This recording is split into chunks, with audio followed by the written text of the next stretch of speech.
dari kitab Imam Az-Zahabi. Judulnya adalah Syahadatuz Zur. Apa Bapak Ibu? Syahadatuz Zur. Ada yang tahu artinya? Nggak tahu Bu? Persaksian palsu. Persaksian palsu. Ini kalau bahas persaksian palsu ini agak-agak keringat juga awak dibuatnya ini. Persaksian palsu. Baik, Allah berkata di dalam Al-Quran, berfirman Allah dalam Al-Quran, walladzina la yashhaduna az-zura wa idza marru bil lagwi marru kirama. Orang yang tidak melakukan kesaksian palsu, maka mereka berjalan seperti orang yang sangat mulia. Tapi justru sebaliknya, orang yang melakukan persaksian palsu terhadap orang lain, dia tak akan pernah mendapatkan ketenangan hidup di dunia. Orang yang melakukan kesaksian terhadap orang lain, tapi dusta ataupun palsu, maka mesti dia tak pernah merasakan kenikmatan hidup. Tidak pernah. Selalu dihantui rasa bersalah. Kata Allah di dalam Al-Quran, dalam surat Al-Hajj ayat 30. Fajtanibu ar-rijsa minal awthan wajtanibu qawlaz zur. Jauhi oleh kalian sesembahan berhala yang najis. Dan jauhilah oleh kalian perkataan dusta. Kata baginda Nabi Muhammad sallallahu alaihi wasallam, la tazulu qadama syahidiz zur yaumal qiyamati hatta tajiba lahun nar. Kedua kaki orang-orang yang melakukan persaksian palsu tidak akan bergeser di hari kiamat kelak, sehingga persaksiannya itu mewajibkan kakinya masuk ke dalam neraka. Orang yang melakukan persaksian palsu. Yang saya sampaikan ini semua masih dalil. Nanti kita jelaskan. Dalil yang lain dalam surat Ghafir atau dalam surat Ghafir ayat 28. Ghafir ini surat Al-Mu'min ayat 28. Innallaha la yahdi man huwa musrifun kadzdzab. Sesungguhnya Allah tidak memberi petunjuk kepada orang-orang yang melampaui batas dan berdusta. Musrifun kadzdzab. Yatba'ul mu'minuna ala kulli syai'in laisal khiyanatu wal kadzib. Wataknya seorang mukmin bisa bermacam-macam kecuali tidak untuk berwatak pengkhianat dan pendusta. Dah, terlalu panjang nanti dalilnya. Sekarang kita jelasin dulu. Apa yang disebut dengan persaksian palsu? Saksi palsu ini sudah bahasa Indonesia. Mesti kita sudah paham. Orang yang diminta untuk menjadi saksi, tapi ucapan persaksian dia dusta. Tidak benar. Maka disebut dengan persaksian palsu. Persaksian palsu dalam bahasa Al-Quran, dalam bahasa Arab disebut dengan syahadatuz zur. Persaksian palsu ini berdempetan dengan dua dosa yang lain. Jadi persaksian palsu ini selalu bergandeng dengan dua dosa besar yang lain. Dua dosa besar yang lain. Satu, qaulaz zur. Apa namanya? Qaulaz zur. Artinya perkataan dusta. Yang kedua, dosa besar yang kedua yang menggandeng persaksian palsu ini namanya al-halaful kadzib. Al-halaful kadzib. Tahu Bapak Ibu al-halaf itu apa? Al-yamin al-munkar. Sumpah palsu.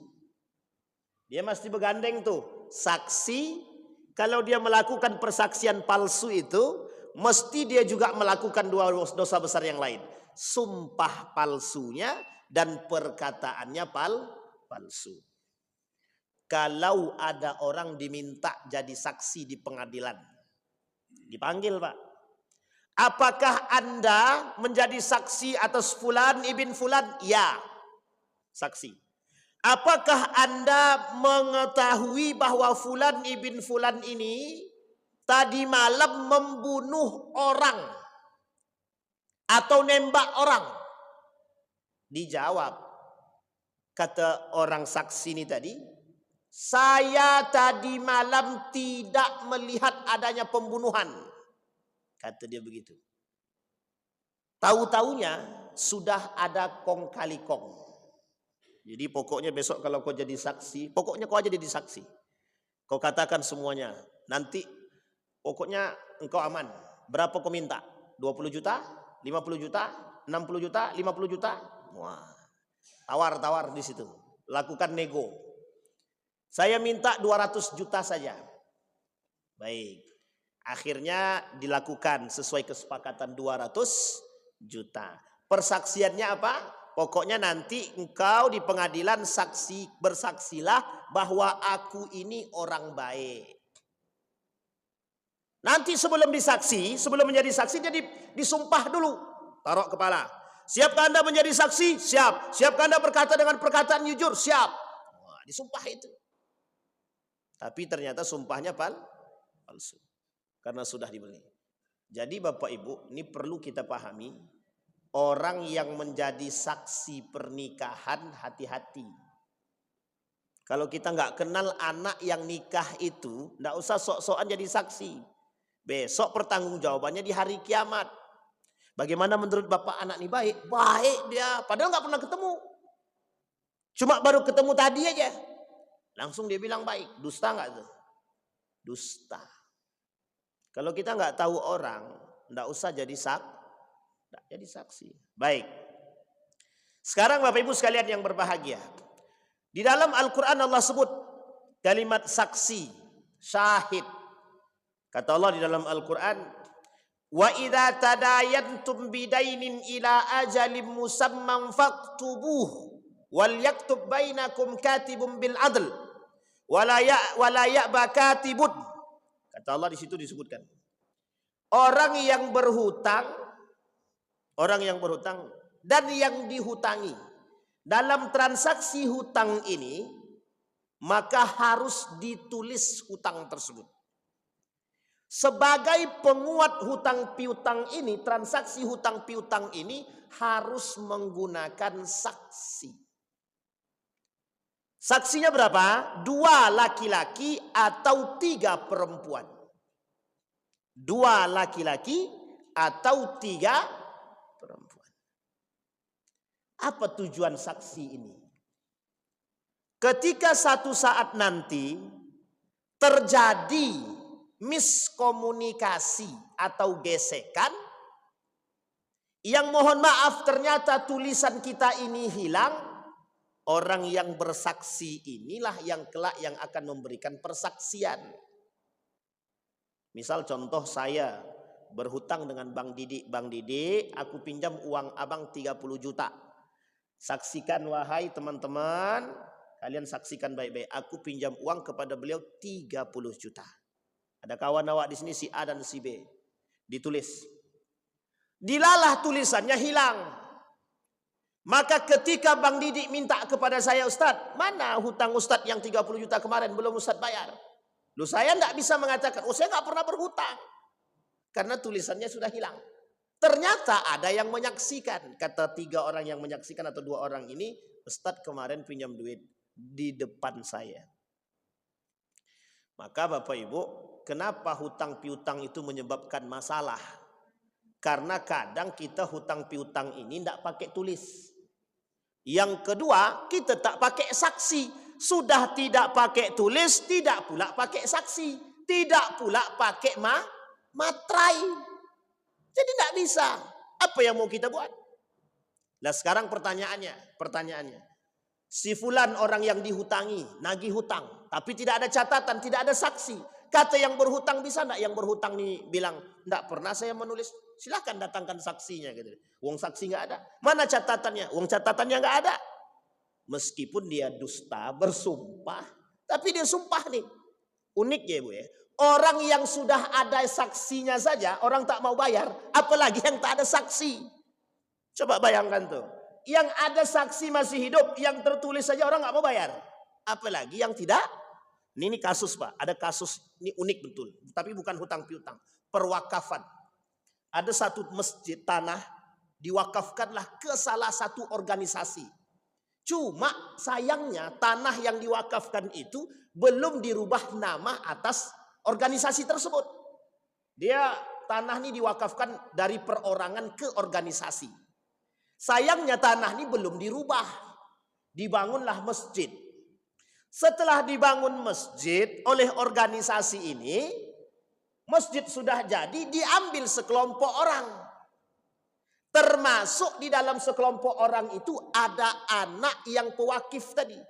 Anak dari pewakif tadi. Apa kata organisasi ini tadi? Ingin kembali mengambil masjid tersebut. Apa jawabannya? Aku tidak pernah mengakui adanya perwakafan tanah ini atas organisasi manapun. Kata anak pewakif tadi. Coba. Saksi tak ada.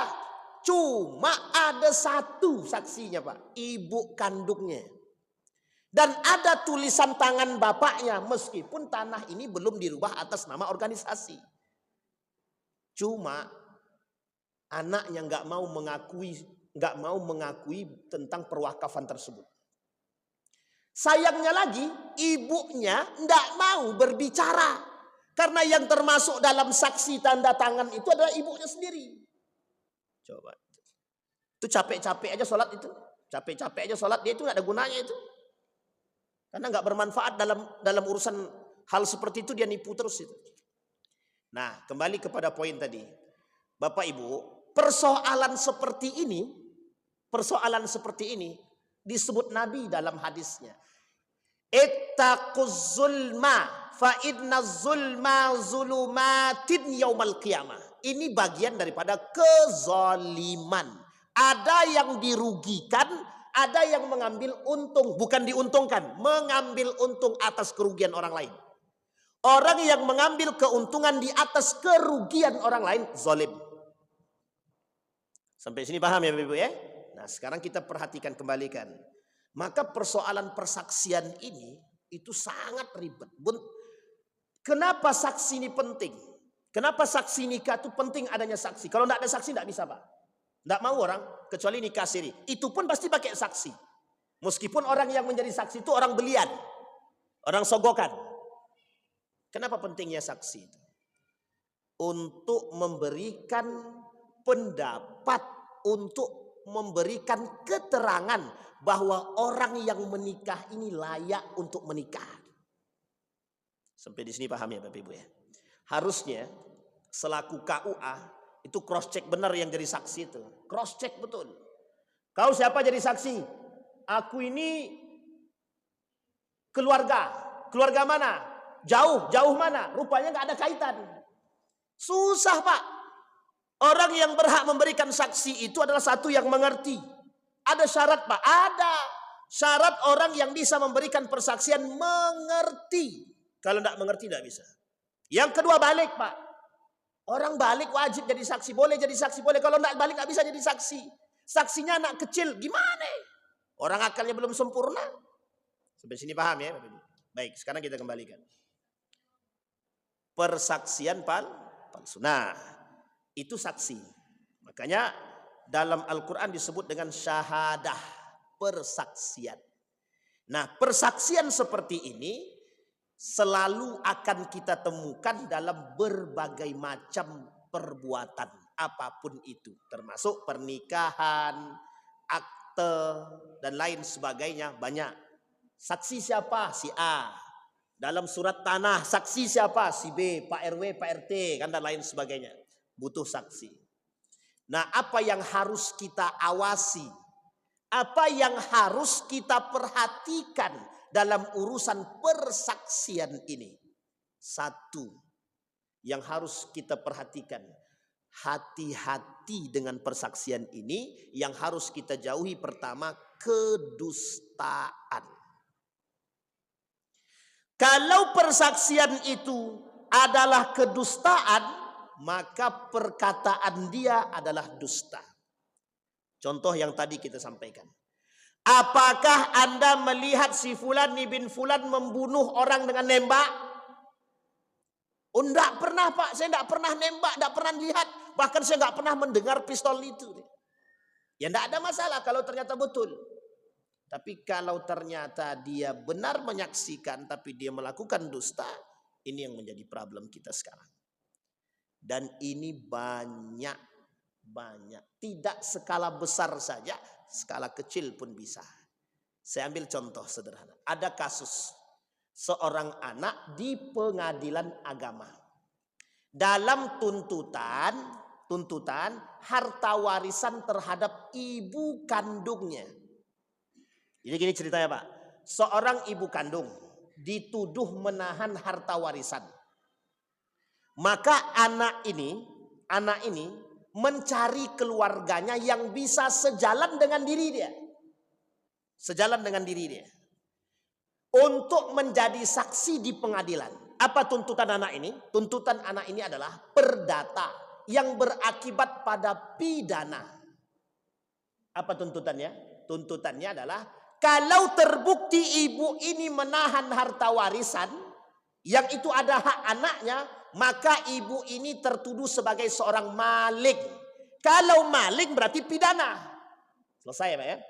Urusan warisan perdata, urusan mengambil duit dan menahan duit atau mencuri duit, maling, pidana. Coba bayangkan. Dicari saksi 2 orang. Yang kebetulan saksi yang 2 orang ini memang tidak suka dengan ibu nih. Apa yang terjadi? Menanglah anak ini di pengadilan. Menang Pak. Ibunya harus mengembalikan uang itu kepada anaknya. Ini perdata, sampai di sini masih perdata. Ternyata anaknya tidak sampai di situ. Kata anaknya, penjarakan ibu ini maling. Itu durhaka apa tidak anaknya? Bukan durhaka lagi itu. Habis dibakar kalau perlu itu. Akhirnya apa Bu? Bapak Ibu sekalian yang berbahagia. Tuntutan anak ini. Tapi itu mesti dikecam itu. Itu sebenarnya pengacaranya, hakimnya itu. Menurut saya itu kurang bijaksana itu. Kenapa kurang bijaksana? Itu ibu kandungnya. Masa disahkan begitu saja gitu. Tanpa harus mencari tahu kebenaran tersebut. Tapi memang persaksian yang diberikan palsu semua. Akhirnya tuntutan tersebut dijatuhkan kepada ibu tersebut 3 tahun penjara. Atas tuduhan maling terhadap duit anaknya. Bayangkan Pak, duit anaknya. Ya memang itu duit warisan. Kalaupun itu betul. Betul. Ibu tuh ngambil duit warisan. Pertanyaan saya, terbayarkah uang 500 miliar? Terbayarkah uang 500 miliar dalam melahirkan anak tadi yang taruhannya nyawa? Sebanding. Cuma kan karena setan dan hawa nafsu sudah kerjasama, jadi hati yang tadi itu sudah tertutup tak bisa menerima. Akhirnya apa? Ibunya dituntut, dimasukkan ke dalam penjara 3 tahun. Yang uniknya lagi, anak-anak yang lain tidak berbicara. Itu gimana menjelaskan itu? Itu kalau ketemu dengan anaknya maunya diapain itu? Astagfirullahaladzim. Sabar. Nah, kembali kepada poin. Nah, Bapak Ibu sekalian yang berbahagia. Maka orang-orang yang melakukan persaksian palsu. Nah, sekarang pertanyaannya, mengapa persaksian palsu ini masuk dalam kategori dosa besar? 1, dia telah membuat kezaliman atas orang yang disaksikan. Yang kedua, dia telah melanggar aturan keadilan. Yang ketiga, dia telah merusak hukum. Yang keempat, dia telah menciptakan tidak adanya perdamaian. Dalam arti lain sebenarnya yang paling besar di antara 4 poin tersebut, dia telah merugikan orang lain. Sekarang kita ambil contoh sederhana. Anggaplah si Ahmad. Ternyata si Ahmad ini tertuduh maling ayam. Orang yang lain mengatakan, saksi betul Pak, si Ahmad itu memang betul-betul maling ayam. Karena persaksian 3 warga tadi, padahal si Ahmad ini nggak maling. Tapi karena 3 orang ini bekerja sama dengan orang yang menuduh, akhirnya masuk ke dalam penjara si Ahmad ini. Maling ayam, anggaplah 5 tahun penjara. Karena yang sifatnya kecil-kecil mesti besar hukumannya. Kalau yang sifatnya maling besar-besar baru penjaranya kecil-kecil gitu. 5 miliar penjaranya 1 tahun. 5 cuman ayam penjaranya 5 tahun gitu. Ini harus dipahamin tuh. Singkat cerita, ini misal contoh si Ahmad tadi. Akhirnya Ahmad nih masuk penjara. Anggaplah 5 tahun. Sekarang pertanyaan saya, berapa tahun Ahmad akan mengalami kerugian? 5 tahun. Selama 5 tahun nih kerugian terhadap siapa? Ahmad sajakah atau anak dan istrinya? Anak dan istrinya. Sekarang pertanyaannya, apa yang akan dilakukan oleh anak dan istrinya selama 5 tahun? Banting tulang. Iya kalau sebelumnya istrinya punya pekerjaan. Iya kalau Ahmad punya tabungan. Kalau tidak punya tabungan, ada kerugian yang lain? Ada. Anaknya tidak sekolah. Anggap anaknya 2 saja, nggak usah banyak-banyak. Berarti karena tidak ada dana, tidak ada biaya, anaknya tidak bisa sekolah. Di total Pak, berapa kerugian Ahmad dan keluarganya selama 5 tahun? Anggaplah total kerugiannya 5 miliar. 5 miliar. Apa yang harus kita lakukan? Yang akan dimintai pertanggungjawaban kepada orang yang melakukan persaksian palsu, dia wajib mengganti semua kerugian Ahmad. Kalau ternyata persaksian dia adalah palsu dan terbukti akan kebenaran. Kalau tidak dia selesaikan urusan kezaliman dia di dunia, maka dia akan dituntut di akhirat. Coba bayangkan. Yang kayak gini nih Pak. Kita banyak melihat Pak. Contoh nih, ini kemarin. Ada orang ngambil tanah tetangga. Dia ambil tanah tetangga. Tanah itu harusnya lurus, jadi melengkung begini. Jadi diambilnya tanah sekian meter lah gitu. Pak RW-nya nggak mau tanda tangan karena dia tahu itu dusta gitu. Akhirnya apa kata dia? Pokoknya kita harus ke pengadilan. Boleh kata Pak RW-nya, bawa ke pengadilan kata dia. Dan saya tidak akan menjadi saksi Anda kata dia. Akhirnya didatangin nih Pak, saksi-saksi yang lain yang sejalan dengan diri dia, yang bisa mengakui perbuatan dusta dia. Coba bayangkan. Orang-orang seperti ini nih maunya apa gitu. Kita coba kita ambil contoh kasus skala besar. Kita coba lihat kapling laut yang sebelum pernah terjadi. Coba bagaimana itu persaksiannya besok itu. Itu mesti saksinya palsu semua itu Pak. Persaksian yang mereka buat itu mesti palsu semua itu. Kenapa kita katakan begitu? Sampai sekarang itu nggak jelas itu. Coba bayangkan. Nah Bapak Ibu sekalian yang berbahagia. Dampak daripada persaksian palsu. Yang pertama. Kalau kita yang bersaksi, mohon maaf. Persaksian palsu. Yang bersaksi ini palsu. Satu, dia telah merugikan orang lain.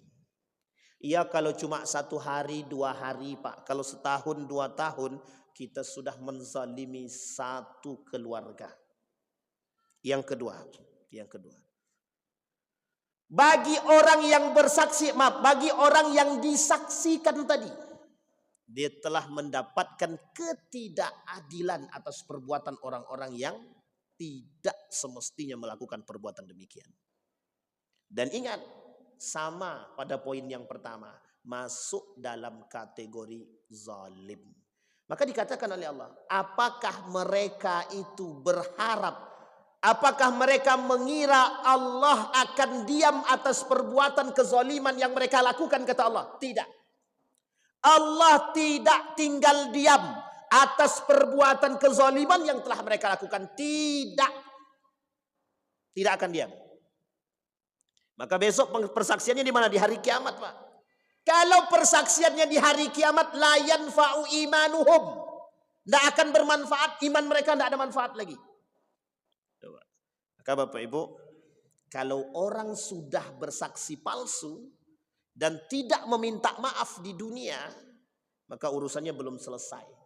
Tapi dia sudah bertobat kepada Allah. Fatakabbalallahu taubatahu.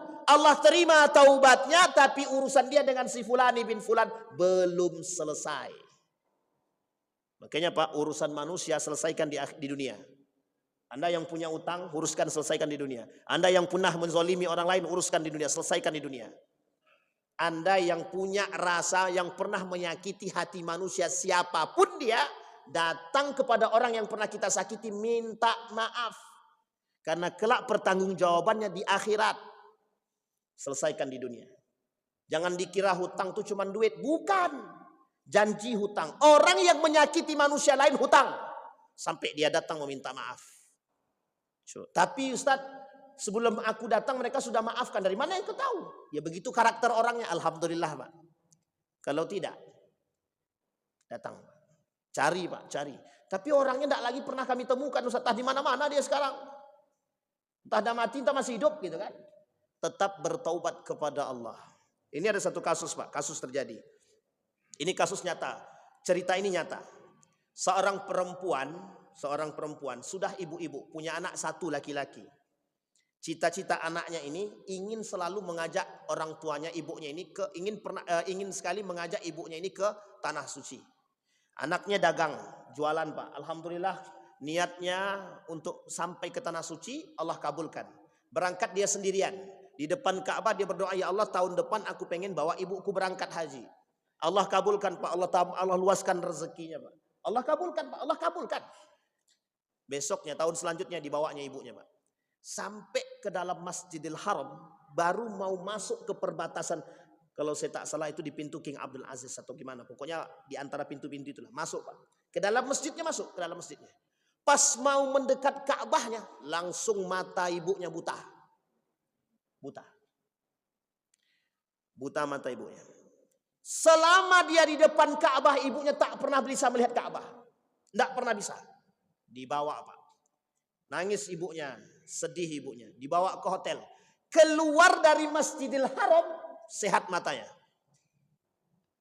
Ini pernah kami temukan kasus yang hampir serupa. Saya pernah bawa jamaah Bapak Ibu. Bawa jamaah umrah. Masuk Masjidil Haram, linglung. Keluar Masjidil Haram, sehat otaknya. Coba bayangkan. Seolah-olah Masjidil Haram ini tidak mau menerima kedatangan dia. Masuk Masjidil Haram, kayak orang gila dia. Keluar Masjidil Haram, sehat otaknya. Saya bilang, nih Bapak ini tadi kok tidak sehat Pak? Tidak ada, sehat-sehat aja kata dia. Nggak percaya deh. Padahal kita yang mencari dia keliling-keliling. Omongannya ngelantur sepanjang jalan dalam Masjidil Haram tuh Bang. Dia omongannya ngelantur aja. Tapi ketika keluar sehat aja ngomong itu. Ustaz, kita makan bakso yuk di sana kata dia. Jadi seolah-olah nggak ada masalah gitu loh. Sama dengan kasus ibu nih Pak. Masuk masjid. Pas melihat Ka'bah mata dia buta. Nggak nampak. Nggak nampak sama sekali. Berkali-kali dibawa anaknya. Ketika keluar Masjidil Haram menuju hotel sehat. Akhirnya apa yang terjadi? Dibawa Pak kepada dokter, dicek Pak. Sama dokter dicek, matanya sehat. Beberapa rumah sakit dibawa, dicek, sehat matanya. Dibawalah ke seorang ulama. Ulama itu cuma bilang begini, apa yang pernah engkau buat selama hidup? Karena dia malu dengan anaknya, dia datang sendirian ke ulama tersebut. Sendirian ibu nih, diceritakanlah semua. Tahu Bapak Ibu apa yang dia buat? Menukar bayi yang ada di rumah sakit. Coba bayangkan. Itu gimana coba tuh menyelesaikan persoalannya gimana tuh? Bayi yang baru lahir ini Pak. Mohon maaf Bapak Ibu ya. Bayi yang baru lahir ini. Bayi yang baru lahir. Itu kalau kita tidak betul-betul perhatian. Nggak ngerti betul. Itu hati-hati bisa ketukar. Dan itu pekerjaan yang sangat fatal. Kalau dia tak berhati-hati betul. Ternyata terjadi kejadian Pak sama ibu ini. Apa kata ibu ini? Kalau ada orang tua yang menginginkan anaknya tidak cacat, ternyata yang lahir adalah cacat, maka dikerjaan dia untuk menukar itu. Ditukarnya Pak bayi ini Pak. Ada orang tua yang nggak suka dengan anak yang perempuan. Dia sukanya anak laki-laki. Ternyata yang lahir dari istrinya adalah perempuan. Ditukarnya Pak. Ditukarnya. Sekarang pertanyaannya adalah, bagaimana dengan pekerjaan seperti ini? Yang kita khawatirkan adalah hidupnya anak nih. Dia telah mengacaukan sekian banyak Pak. Banyak betul yang dia kacau itu. Satu, nasab anak nih. 2 persoalan kewarisannya, 3 persoalan kemuhriman atau kemahramannya. Coba bayangkan, Pak. 4, sempatlah anak nih ternyata, mohon maaf, ternyata tertukar begitu. Dan bapak ini adalah laki-laki dan tidak bisa menyusui dan istrinya meninggal. Maka sampai besar anak ini nggak bisa nih, Pak, sama laki-laki ini. Gitu. Susah. Gimana laki-laki ini? Tapi karena dia tidak tahu tidak ada masalah. Cuma kalau mereka yang minta itu yang menjadi masalah. Dan ada perbuatan yang kedua, Pak, yang disampaikan. Ini faktanya begitu. Perbuatan yang kedua. Apa perbuatan kedua? Datang ke dukun. Jadi setiap orang yang datang ke persugihan itu, mereka minta sesuatu. Salah satunya adalah ari-ari daripada bayi yang baru lahir. Dikasih. Nah, inilah kelakuan yang paling sudah syirik iya, zalim iya, banyak perbuatannya. Bapak Ibu sekalian yang berbahagia, Nabi tidak pernah bohong. Nabi bilang, perbuatan yang tidak diterima oleh Nabi, oleh Allah itu, yang bisa menghapus amal ibadah kita. 1, syirik. Kata Nabi, ada yang nomor 6. Nomor 6 itu zalim. Sekarang Ibu, bagaimana, apa yang harus dilakukan oleh seorang perempuan ini? 1, bertaubat. Benar, Pak. Allah akan mengampuni taubat orang tersebut. Tapi pertanyaannya yang kedua, Pak. Kezaliman dia terhadap perbuatan dia bagaimana? Dia harus pertanggungjawabkan di akhirat. Dalam tulisan tersebut. Akhirnya perempuan ini bertaubat, Pak. Bertaubat. Tapi kan belum selesai. Akhirnya sebelum dia berangkat untuk ketiga kalinya berangkat haji tadi, Allah wafatkan dia. Bumi tidak mau menerima dia sama sekali. Ini dalam cerita itu, Pak. Cerita nyata tersebut. Tapi bukan terdapat dalam film Indosiar kisah nyata ya. Bukan, ini bukan. Tapi ini cerita nyata dalam tulisan seorang ulama. Apa yang terjadi, Bapak Ibu? Yang terjadi adalah jenazah ibu ini dibakar. Coba bayangkan. Dunia tidak mau terima. Gimana akhiratnya, Pak? Padahal dia bertobat itu. Apa kata aku bertobat kepada Allah? Jadi Bapak Ibu sekalian yang berbahagia, manusia yang punya kezaliman. Sekarang kita lihat, Pak, perbuatan persaksian palsu itu sama nggak dengan yang tadi kasus ibu ini tadi? Mengacaukan banyak nggak? Banyak yang dia kacau, Pak. Banyak yang dia kacau itu. Kehidupan orang, pokoknya habislah. Keadilan yang dia kacau, hukum yang dia kacau, semua dia kacau. Akhirnya apa yang terjadi? Kerusakan, Pak. Uniknya kerusakan bagi orang. Kalau 1 orang saja dia lakukan demikian, bagaimana kalau sekian banyak orang? Coba bayangkan. Maka Bapak Ibu, saya menyoroti kasus-kasus yang ada sekarang ini di tengah-tengah kita nih. Kita ambil contoh, kasus para surveyor. Survei yang bodong, survei yang dusta. Yang diperkuat oleh persaksian dusta. Itu gimana itu? Udah merusak sistem, merusak aplikasi, semua dia rusak. Dan paling penting lagi, merusak keadilan. Coba bayangkan. Sekarang kita lihat. Apa janji Allah, azab yang Allah berikan kepada mereka? 1, neraka jahanam. Yang kedua, mereka harus menyelesaikan urusan ini di dunia. Jika ada kerugian yang terjadi pada orang yang disaksikan dalam persaksian palsu, wajib dia datang kepada orang meminta maaf dan menyelesaikan kerugian yang dialami oleh orang tersebut. Wajib. Yang ketiga, kalau tidak selesai, maka kelak di hari kiamat semua kebaikan orang-orang yang melakukan persaksian palsu tadi diberikan kepada orang yang disaksikan. Kalau habis kebaikannya, keburukan orang yang disaksikan tadi, fahumila alaih. Keburukan, dosa, kemaksiatan yang pernah dilakukan orang yang disaksikan ini diberikan kepada mereka, diambil dan diberikan kepada para pelaku saksi-saksi palsu. Kalau dia cuma sumpah palsu, dosanya 2. 1 sumpahnya, 2 perkataan dustanya. Kalau persaksian palsu, dosanya 3. 1 persaksiannya, 2 sumpahnya, 3 perkataan dustanya.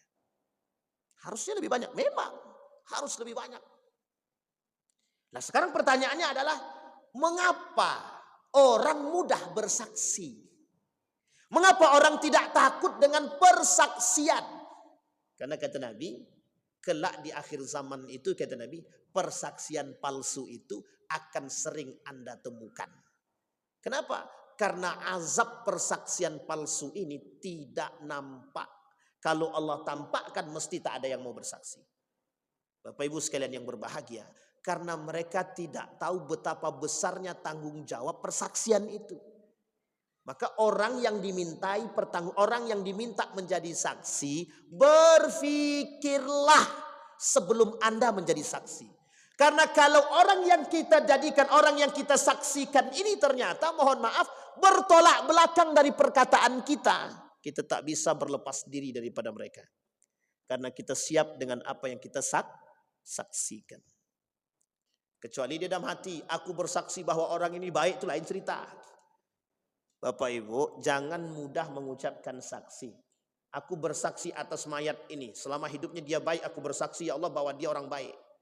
Padahal kerjaannya mabuk, kerjaannya nyuri, kita saksi korupsi. Ini mohon maaf Bapak Ibu ya, mohon maaf, saya sampaikan di sini. Pelaku korupsi, pelaku kezaliman seperti ini, tidak usah disolatkan jenazahnya. Itu ulama itu yang mengatakan begitu. Maka Nabi tak pernah menyolatkan jenazah orang-orang yang korupsi. Nabi tak pernah solatkan. Tak pernah Nabi solatkan. Tapi Nabi tidak melarang siapapun yang mau solat. Hanya kata Nabi, para ulama begini. Para ulama orang alim jangan solatkan orang-orang para pelaku koruptor itu. Para pelaku korupsi, jangan solatkan jenazah dia. Kalau ada yang lain mau solatkan silahkan. Orang awam mau solatkan silahkan. Tapi para alim tidak usah solatkan. Tidak usah menyolatkan jenazah mereka. Nabi tidak mensolatkan jenazah seorang yang melakukan korupsi. Sama dengan suap. Sama dengan pelaku suap. Gimana Bapak Ibu? Aman ya? Aman tuh? Sebelum kita tutup. Silakan tuh.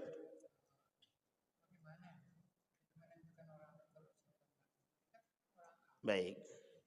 Bagaimana itu Pak menentukan orang itu korupsi atau tidak? Yang harus kita lakukan adalah jika seandainya terbukti secara faktual bahwa dia adalah koruptor. Kalau tidak terbukti secara faktual, tidak ada data dan tidak terbukti secara valid, ya tidak usah kita lakukan. Dan ini diperdebatkan oleh para ulama. Karena kata para ulama menentukan seseorang itu mereka itu korupsi atau tidak adalah hasil penelitian. Artinya validasi data. Maka tidak bisa sembarangan Pak. In ja'akum fasikum binaba'in fatabayanu, penting. Yang namanya tabayun itu penting. Sampai kita tahu apakah dia pelaku korupsi atau bukan. Baik, silakan tuh.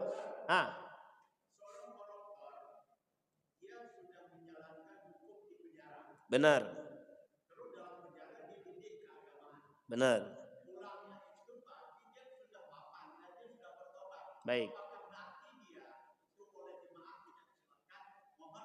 Baik, orang yang sudah taubat,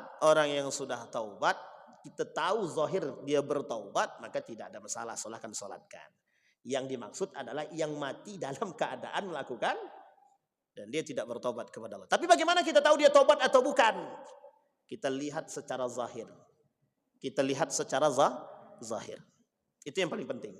Tapi kalau orang sudah taubat dia dan Allah menerima taubatnya, hari-hari dia ke masjid, kita tahu kebaikan secara zahir. Oh dulu dia memang koruptor, tapi ternyata dia sudah tobat masuk penjara dia dan dia bertobat, dia sholatnya rajin, dia masuk di masjid segala macam. Kita paham itu, kita tahu secara zahir. Apakah Nabi melakukan perbuatan tersebut tanpa ada dampak dan perbuatan? Tidak. Nabi itu cerdas. Mesti Nabi mengukur segala sesuatu itu dengan kebaikan, bukan dengan keburukan. Itu tuh ya. Baik. Silakan Pak. Jangan opor-opor. Menyambung silakan tuh. Silakan.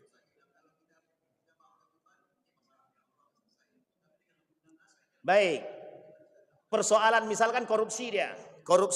Dia bertobat kepada Allah. Allah terima tobatnya. Urusan dia dengan manusia selesaikan dengan manusia. Tapi kan kami nggak tahu duit siapa yang kami korupsikan ini. Maka kata para ulama, perbanyak amal saleh. Amal soleh itu bagaimana? Ini wallahu alam. Ulama tidak bisa memastikan apakah orang tersebut dihapus daripada kezaliman dia terhadap manusia, tidak. Tapi kata para ulama, setidaknya meringankan beban azab yang akan dia terima dengan cara bersedekah. Perbanyak sedekah, perbanyak amal soleh. Karena kita nggak tahu duit siapa. Misal kalau tahu dia yang dikorupsinya duit Ridwan, datang dia ke Ridwan. Ridwan, kemarin aku korupsi duitmu 50 juta nih, aku kembalikan. Selesai, Pak. Atau dia datang minta maaf, aku katakan aku maafkan, selesai. Tapi kita nggak tahu, Pak. Makanya sih katakan, dulu pernah kita sampaikan di sini, 968 triliun. Kira-kira yang bakal menjadi saksi di hari kiamat siapa? Kita semua, Pak. Coba paham, bayangkan. Kalau 1 juta umat bersaksi ke hadapan Allah, si fulan bin fulan koruptor. Selesai, Pak. Nanti kan Allah tidak tahu. Allah ini maha mengetahui, Pak. Allah maha mengetahui apa yang akan dibuat. Oh, ternyata koruptornya tidak 1 orang. Ada sekian ratus orang yang koruptor. Dari 900 bagi. Kan begitu. Tapi ingat, kata para ulama, orang yang tidak mengerti akan kezoliman yang pernah dia buat, kemana dia harus katakan, yang harus dia lakukan, perbanyak amal soleh. Dan istiqomah. Masalahnya di situ. Jadi kalau sudah pernah korupsi, tobat, jangan duduk dengan para koruptor balik. Selesai itu urusan. Cari celah itu. Gitu Pak ya. Itu Pak John, ada lagi Bang? Aslah, terakhir. Sila nyambungnya 3 hantu, Pak nyambung 3 nih. Bentar, saya terakhir.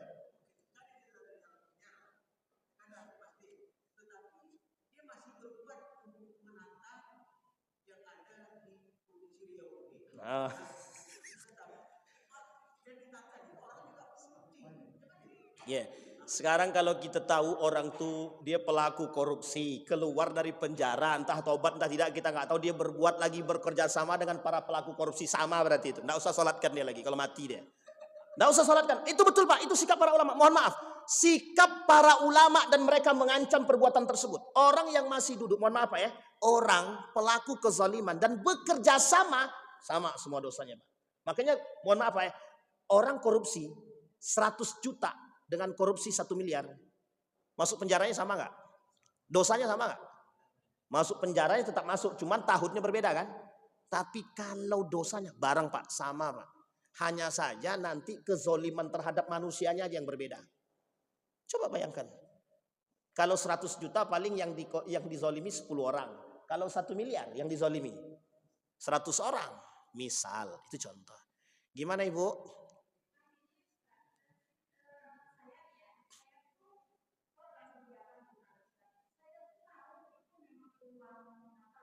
Uang haram.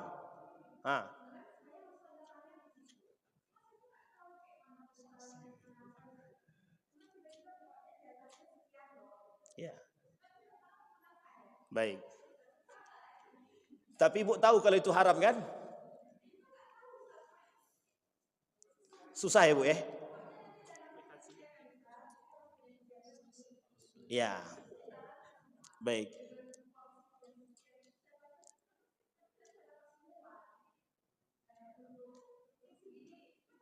Oke. Kita paham. Jadi begini Bapak Ibu. Ada orang yang melakukan kemaksiatan tapi ditekan.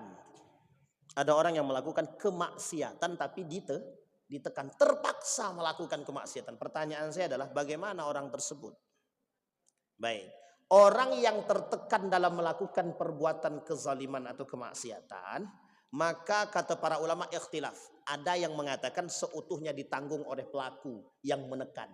Yang kedua kata para ulama, memang bagian tetap dapat bagian tapi kecil. Maksudnya mau kecil mau besar kan azab sama aja.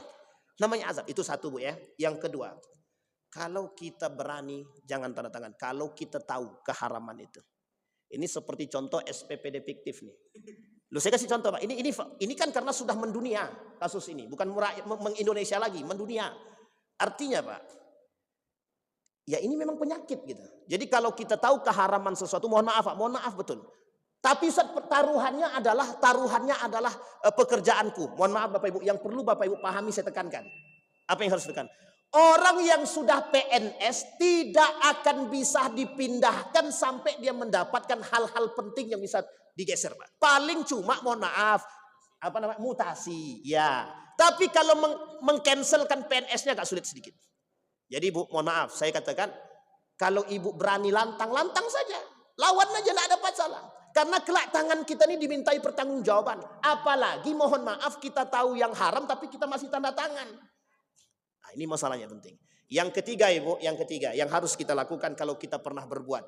Mohon maaf, kita pernah berbuat atas perintah dan tekanan, maka orang yang ditekan, yang diperintah ini bertaubatlah kepada Allah.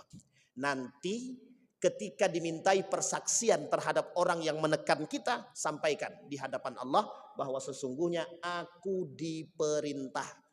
Kata para ulama begitu. Nah, yang ditekan, tenang. Orang yang ditekan, orang yang dipaksa dengan ancaman, insya Allah, kata para ulama. Saya mengikuti perkataan Gus Bahak. Orang yang diancam dalam melakukan kemaksiatan, dosa kemaksiatan itu tak masuk pada diri dia. Tapi jangan minta tolong ancam aku dong. Nah, itu tidak bisa itu. Itu sama aja itu. Sama halnya Pak, ada orang terpaksa membunuh orang lain, terpaksa karena memang diancam. Maka dosa membunuh ini tak sama dengan ketika dia membunuh dalam keadaan lapang. Itu tidak sama. Maka ini poin penting yang harus kita pegang. Dalam Islam, Islam itu sangat solutif, sangat memberikan solusi. Jadi tidak usah khawatir Bu, bertobat kepada Allah, sehusnul tobat, sebaik-baik tobat, dan jangan diulangi jika kita berada dalam perintah dan tekanan. Tapi kalau bisa kita melawan, lawanlah. Itu yang lebih baik. Persoalan Anda dimutasi, tidak usah khawatir. Setelah mutasi balik lagi. Kan begitu. Oke, saya kira itu Bapak Ibu. Mudah-mudahan ada manfaat bagi kita semua. Kapan waktu kita bahas. Persoalan ini memang sensitif. Dan mudah-mudahan bisa menambah khazanah keilmuan kita. Mudah-mudahan bisa menambah menjadikan jalan hidup kita lebih baik untuk tetap istiqamah dalam kebaikan. Fa'tabiru ya ulil absar la'allakum tuflihun. Assalamualaikum warahmatullahi wabarakatuh.